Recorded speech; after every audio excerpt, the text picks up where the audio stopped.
श्री स्वामी समर्थ. नमस्कार मंडळी. दिवाळीचा सण लवकरच सुरू होणार आहे. या सणाची सुरुवात वसुबारस पासून होते आणि भाऊबीजेच्या दिवशी दिवाळी संपते. दरवर्षी कार्तिक महिन्याच्या कृष्ण पक्षातील त्रयोदशी तिथीला धनत्रयोदशीचा सण साजरा केला जातो. या दिवशी भगवान धन्वंतरी, माता लक्ष्मी आणि कुबेर देवता यांची शास्त्रोक्त पद्धतीने पूजा केली जाते. धनत्रयोदशीच्या दिवशी खरेदी करणे देखील खूप महत्वाचे आहे. या दिवशी भगवान धन्वंतरीची पूजा केल्याने आरोग्य लाभते आणि जीवनात सुख समृद्धी येते. चला तर मग जाणून घेऊया धनत्रयोदशी 2025 ला कधी आहे. 18 ऑक्टोबर शनिवारी त्रयोदशी तिथी दुपारी 12:20 सुरू होईल, तर 19 ऑक्टोबर रविवारी दुपारी 1:52 त्रयोदशी तिथी समाप्त होईल. शास्त्रानुसार ज्या दिवशी प्रदोष काळात म्हणजे संध्याकाळच्या वेळी कार्तिक कृष्ण त्रयोदशी तिथी लागते, त्याच दिवशी धनत्रयोदशीचा सण साजरा करण्याची परंपरा आहे. त्यामुळे यावर्षी हा सण 18 ऑक्टोबरला साजरा केला जाईल. 19 ऑक्टोबरला देखील त्रयोदशी तिथी आहे. त्यामुळे जे लोक 18 तारखेला खरेदी करू शकणार नाहीत, ते 19 तारखेला दुपारी 1:52 खरेदी करू शकतात. म्हणजेच यावर्षी तुम्ही धनत्रयोदशी 18 आणि 19 ऑक्टोबर या 2 दिवशी साजरी करू शकता. धनत्रयोदशी शुभ मुहूर्त. 18 ऑक्टोबर शनिवारी प्रदोष काळातील मुहूर्त शुभ राहील. या दिवशी संध्याकाळी 4:48 पासून ते संध्याकाळी 6:18 वेळ पूजेसाठी सर्वात उत्तम राहील. चला तर मग आपण आता धनत्रयोदशीला कोणकोणते उपाय करावेत हे जाणून घेऊया. उपाय पहिला, वास्तुदोषांपासून सुटका मिळवण्यासाठी धनत्रयोदशीला मीठ मिसळलेल्या पाण्याने घर पुसून टाका.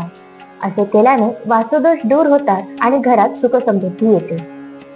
उपाय दुसरा, धनत्रयोदशीला मीठ खरेदी करावे. असे केल्याने देवी लक्ष्मी प्रसन्न होते. ती भक्तावर आशीर्वादाचा वर्षाव करते आणि घरात आनंद आणि सौभाग्य आणते. परंतु धनत्रयोदशीला मिठाचा व्यापार करण्यास मनाई आहे. या दिवशी मिठाचे व्यवहार टाळावे. चुकूनही या दिवशी मीठ उधार घेऊ नये किंवा देऊ नये. उपाय तिसरा, धनत्रयोदशीला घरामध्ये प्रदोष काळात 13 दिवे प्रज्वलित करावे. देवासमोर दिवा लावत असताना दिवे अथवा पणत्या प्रज्वलित करून घराच्या प्रत्येक कोपऱ्यात ठेवावे, जेणेकरून घरातील अंधार दूर होईल. उपाय चौथा, असे मानले जाते की धनत्रयोदशीला प्रदोष काळात पूजा करण्यासाठी लक्ष्मी मातेची आणि गणपती बाप्पाची मूर्ती किंवा फोटो आपण घेणार असू तर त्याच दिवशी खरेदी करणे हे लाभदायक मानले जाते. मात्र एक गोष्ट आवर्जून लक्षात ठेवावी, ही प्रतिमा मातीची किंवा धातूची असावी. प्लास्टिकची प्रतिमा अथवा मूर्ती घेऊ नये. उपाय पाचवा, धनत्रयोदशीला धन्वंतरीचीही पूजा केली जाते. असे मानले जाते की अमृत मंथनातून ज्या 14 रत्नांचा जन्म झाला, त्यामध्ये भगवान धन्वंतरींचाही समावेश होता. धन्वंतरींची पूजा करत असताना ओम नमो भगवते धन्वंतराय विश्वरूपाय नमो नमः या मंत्राचा जप करणे लाभदायी ठरते. धन्वंतरींची पूजा करत असताना लवंग अर्पण केल्याने सुख समृद्धी वाढते आणि पैशांची चणचण कमी होते. उपाय सहावा, धनत्रयोदशीला लक्ष्मी माता आणि धन्वंतरींप्रमाणेच कुबेराचीही पूजा केली जाते.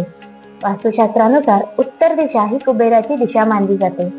त्यामुळे धनत्रयोदशीला उत्तरेच्या दिशेला कुबेराची प्रतिमा ठेवावी आणि त्यासमोर तुपाचा दिवा लावावा.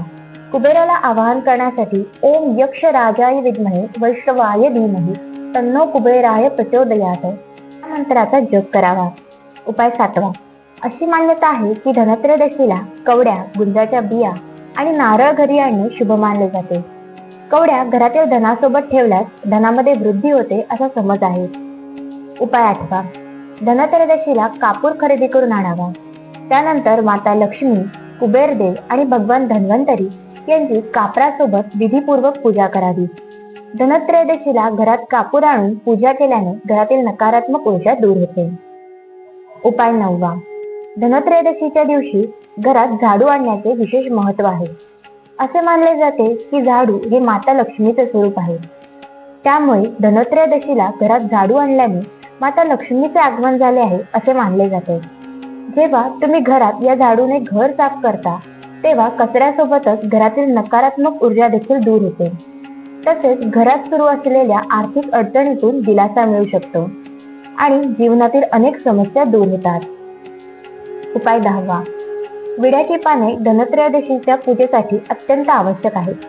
असे मानले जाते की विड्याच्या पानांमध्ये देवी देवतांचा वास असतो आणि ती धनत्रयोदशी सोबतच दिवाळीच्या पूजेत वापरणे देखील शुभ मानले जाते. त्यामुळे धनत्रयोदशीला विड्याची पाने घरात नक्की आणावीत.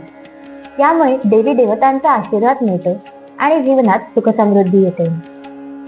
ही माहिती तुम्हाला आवडली असल्यास व्हिडिओला लाईक करा, शेअर करा आणि आमच्या चॅनलला सबस्क्राईब जरूर करा.